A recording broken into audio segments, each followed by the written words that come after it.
Salut tout le monde, je suis vraiment heureux de vous recevoir pour le premier épisode d'une Passion, une chanson dans ce beau cinéma. Alors vous verrez au fil de tous les épisodes, on se retrouvera dans différents lieux pour parler de différentes choses ensemble. Je dis ensemble parce que comme ça, on pourra aussi partager ensemble et savoir si on aime les mêmes choses et tout ça. Ça me plairait en tout cas moi. Et j'ai choisi le cinéma pour la première fois parce que j'ai toujours été un grand amoureux du cinéma. Et les films, en fait, ils sont pas pour rien que j'ai choisi d'emprunter le chemin de la musique, en fait. C'est ce lien qui nous lie, en fait. Et je me suis dit, je me retrouve ici au cinéma Corso de Martigny pour regarder quelques films ensemble, parler un peu de quelle influence ils ont eu dans ma vie, puis l'amour que j'ai en fait pour les films. Alors, on va s'installer, on va discuter un petit peu et on va regarder quelques films ensemble.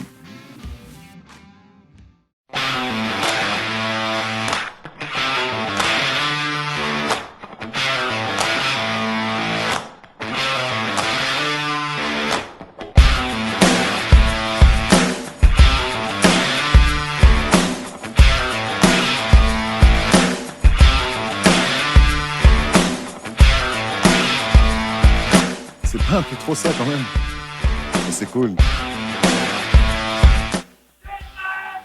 Là, je t'entends bien au moins.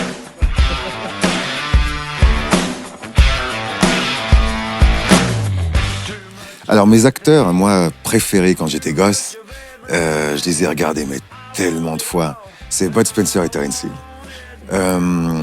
Alors, je pense que beaucoup d'entre vous soit ne le connaissent pas, ou soit les prennent un peu pour pas des grands acteurs, mais pour moi, ça a été les plus grands acteurs qu'il y avait, quoi. Je les aimais tellement.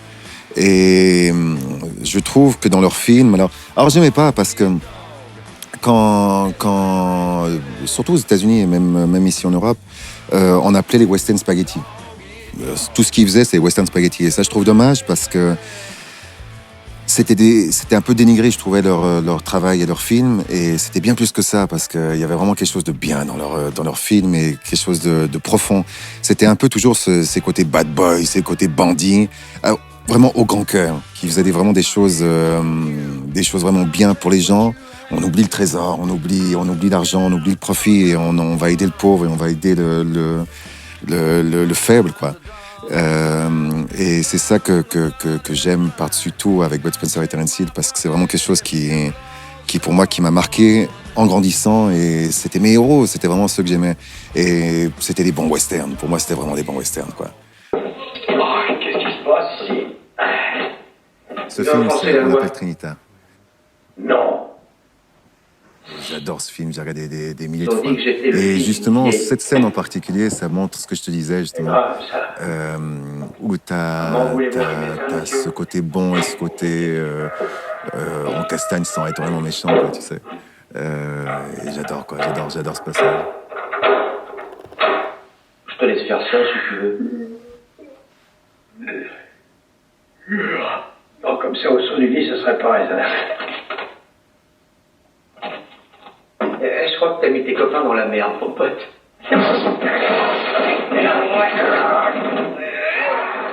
Alors bien sûr, il n'y a pas que les westerns, il y a beaucoup d'autres films que dans ma tendre enfance, ils m'ont bercé, alors qui n'étaient pas du tout de ma génération, mais moi, c'est ce que je regardais, moi, c'est ce que j'aimais. Je pense au Blouson Noir, par exemple, avec Marlon Brando, avec L'équipé sauvage. Je pense d'ailleurs que c'est un des premiers qui a lancé un peu ce truc des Blousons Noirs.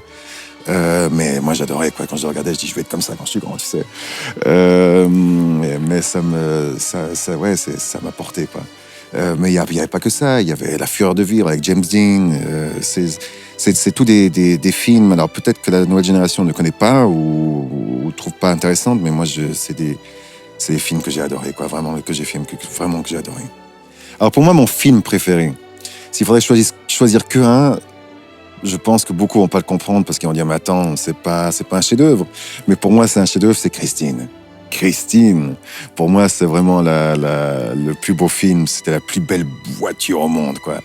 Et je la trouve toujours maintenant. Tu me ferais choisir une Lamborghini ou bien une Christine. Je choisirais une Christine qui est d'ailleurs une Plymouth Fury 1958. Et il y a eu 5303 exemplaires, seulement 5303 exemplaires créés de cette voiture, et c'était magnifique. D'ailleurs, dans le film, on voit pas que une Plymouth Fury 58, il y a aussi la Plymouth Belvedere, qui était la grande sœur de la Fury. La Fury, c'était la version sport. Mais j'adore ce film. Et ce film, pourquoi je parle de ce film? Parce que non seulement... Alors, il y a beaucoup qui disent qu'ils ont vu Star Wars 600 fois, ou Dieu sait quoi, il y a des records comme ça, mais moi, je pense que je casse des records avec Christine. J'ai vraiment beaucoup regardé Christine. Mais je parle de Christine aussi parce elle m'a beaucoup influencé, ce film. Il m'a énormément influencé avec toute la bande sonore qu'il y a. Dedans, il y a Millie Richard, il y a Chuck Berry, il y a une bande sonore mais riche de rock'n'roll, mais vraiment c'est incroyable. Et ça m'a accompagné, mais jusqu'à je sais pas, je veux pas dire d'âge, je sais pas, mais ça m'a accompagné parce que j'adorais tous ces passages avec cette musique qui était bonne, et c'est la musique que je voulais faire, quoi. Et alors le film, enfin, je faisais déjà de la musique un peu quand je regardais ce film, mais il est pas pour rien si je fais de la musique, quoi, aussi aujourd'hui, ce film. Que j'aime les américaines. Regarde cette voiture, elle est juste incroyable, elle est juste parfaite, elle est vraiment parfaite. Et là, c'est typiquement la scène quand le doute est levé, en fait, que ce que tu te doutais de tout le reste du film, c'est qu'elle est juste vivante, et puis elle est incroyable, quoi. Elle est magnifique.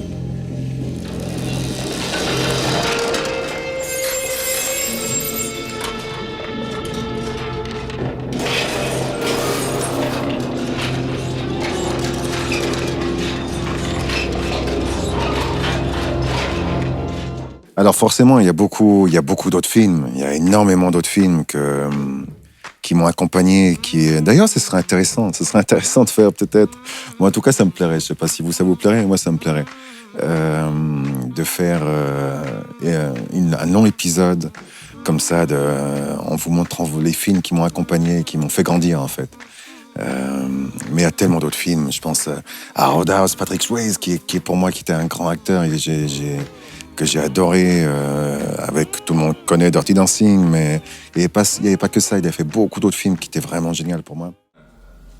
Se faire traiter d'enculé, ça fait professionnel. Et je pense que beaucoup de gamins comme moi, ils voulaient être comme lui. C'est un substantif dont le but est de provoquer une réponse prédéterminée.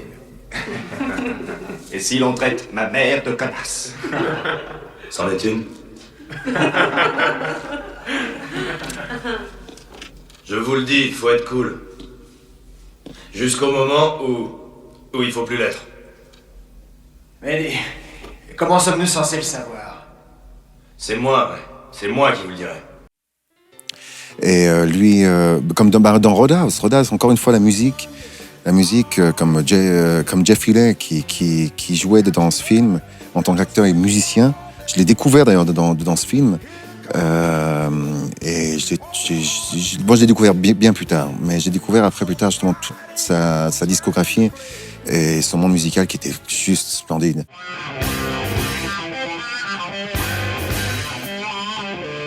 Il est incroyable, regarde comme il joue, c'est complètement incroyable. C'est un génie.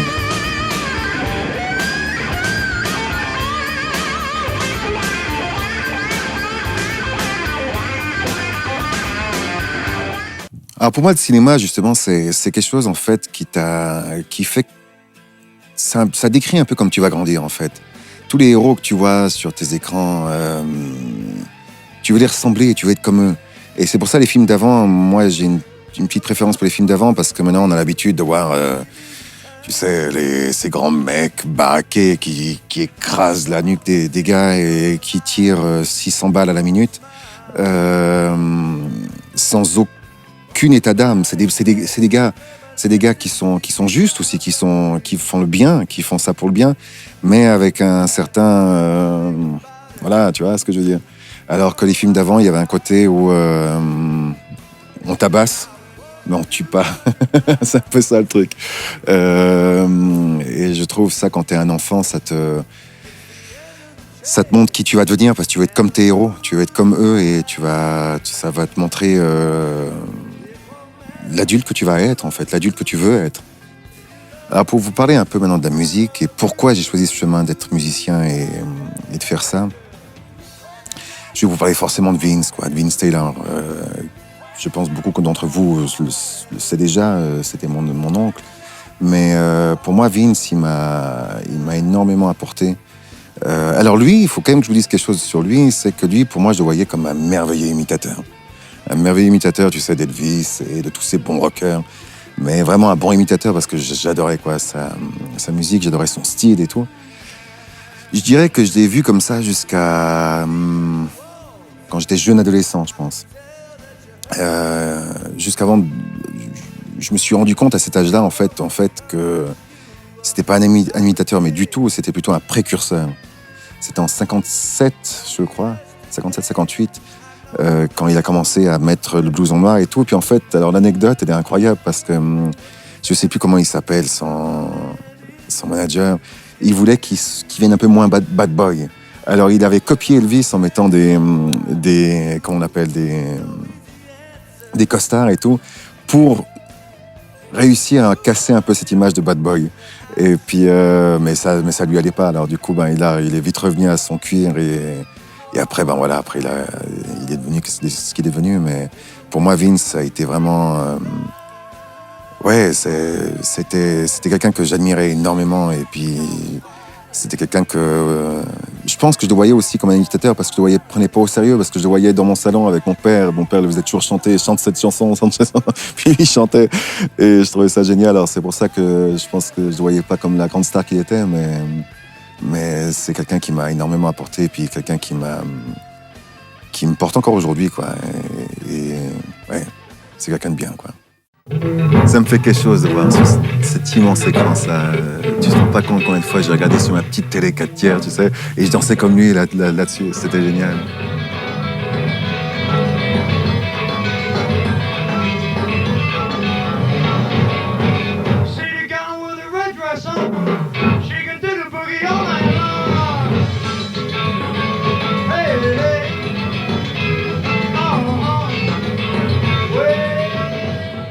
Alors le rock'n'roll pour moi, ça a été vraiment extrêmement présent, que ce soit du rock'n'roll des années 60 ou plus moderne, style AC/DC, ZZ Top. Ça a été extrêmement présent, mais il n'y a pas eu que ça. Et justement, Kelvin, alors aussi, je pense que beaucoup d'entre vous le savent déjà, mais justement Kelvin Roussel, qui est mon beau-frère, qui est rentré dans ma vie en mariant ma sœur. J'étais un gosse quand il est arrivé dans ma vie et quand il arrivait avec sa guitare acoustique, sa Takamine, quand j'écoutais ses sons, aussi c'est lui en fait, avec lui j'ai appris aussi à écouter les paroles, à plus juste écouter le tempo, tu sais, la puissance de la musique, mais à écouter la profondeur d'un texte et la poésie quoi. Parce que Kelvin était quelqu'un qui écrivait vraiment comme une poésie, chaque chanson qu'il écrivait, c'était magnifique, quoi, vraiment. Et lui, il m'a vraiment apporté beaucoup de choses dans l'écriture, dans la composition. Et oui, voilà. Et j'ai beaucoup suivi, j'ai beaucoup été partout avec lui, dans les tournées, sur les plateaux TD, les studios radio, les studios d'enregistrement, etc. Alors, je me suis beaucoup enrichi. Et tu sais, tu apprends souvent en regardant, quoi. Et moi, je le regardais et j'apprenais, et j'essayais de tout retenir. Et puis, et j'admirais beaucoup. Ouais, c'était aussi une personne qui m'a beaucoup inspiré parce que c'était quelqu'un de humble. Comme petite anecdote comme ça, j'ai toujours ça, qu'il avait joué, je me rappelle toujours, c'était à l'Olympia. C'était à l'Olympia, oui, je crois. Ou la Cigale, non, c'était la Cigale. Qu'est-ce que je dis? C'est la Cigale. Il avait joué la Cigale et puis... il était arrivé, c'était la fin du concert. Et puis, il y a tout le monde qui part, il y a tous les musiciens qui partent en loge, etc. Et je ne sais pas combien de personnes, mais je ne sais pas, une centaine de personnes qui sont restées dans la salle. Et ils sont venus jusqu'à la scène, et puis ils tapaient sur la scène, puis ils disaient « Kelvin, Kelvin ». Et Kelvin a entendu ça dans les loges. Et il est revenu tout seul sur scène. Et il s'est accroupi avec eux, il est resté là des heures avec eux à discuter, à signer des autographes, à parler avec eux. Et puis pour finir, il y a des gars qui devaient le ramener à l'hôtel, ils sont venus, puis il a dit il faut que tu viennes, ça, voilà, il y a tout le monde qui est parti. Il faut que tu viennes, que tout le monde est en train de partir. Et alors Kelvin a dit je suis désolé, il faut que je parte. Et ce moment, j'ai tellement trouvé magique parce que je me suis dit waouh, quoi. ce mec, il revient à la Cigale, comme ça, sur scène, à discuter avec son public, comme s'il était dans son salon, tu vois. Et j'ai trouvé ça génial. Et puis, c'est pour ça que Kelvin, c'est pas que l'artiste que j'ai admiré, mais c'est aussi le bonhomme, quoi. C'est la toute dernière de tournée 2009. Une merveilleuse tournée qui me restera gravée en moi pour toujours. Ça a été ouais, c'est émotionnel de voir ça sur un beau écran comme ça.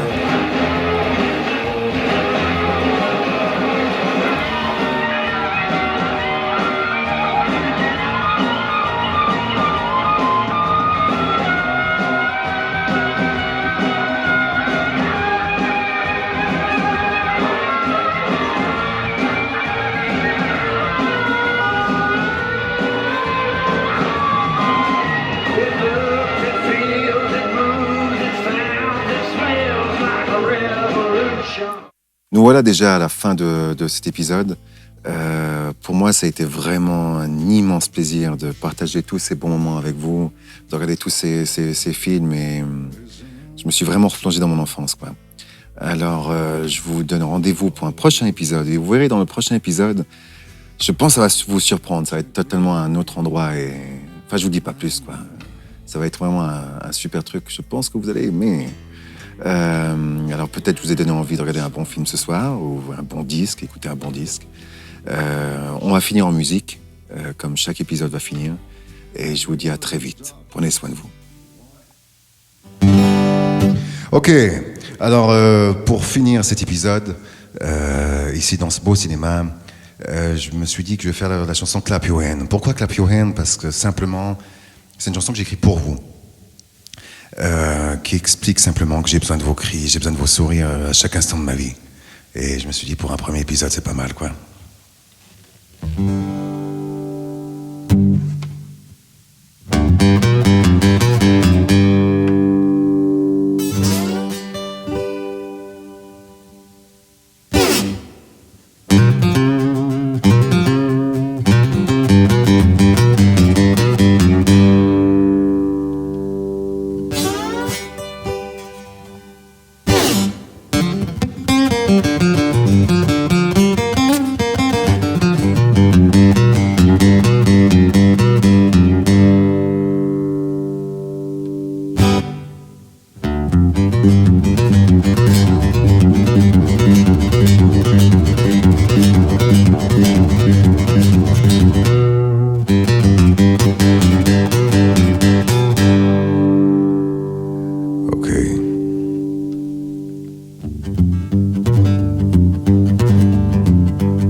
I want to land without you. I let the fall away from me, thinking damn, I could take off. But I don't see you anymore, I'm not strong enough. I could sit down without you, everything's hard without you. Who make us smile? Yes, it's you. You don't need me, but I need you, baby. Clap your hand, baby. Clap your hand, baby. Clap your hand, baby. Clap your hand. Clap your hand. For save my heart. Clap your hand, baby. Without you, it's so hard, baby. I need to scream. I need to wail, because you know life go well. I need your help. Oh, if you can. Hear you scream when I'm living off the stairs, baby. Yes, with you, I feel stronger with you. Everything's better when I hear you scream off my food. When you jump to the rhythm of my boots, oh, baby. Clap your hand, baby. Clap your hand. Clap your hand, baby. Clap your hand. Clap your hand. Without you, it's so hard. It's so hard. Clap your hand, baby. Without you, it's so hard, baby. Clap Clap your hand, baby. Clap your hand. Clap your hand, baby.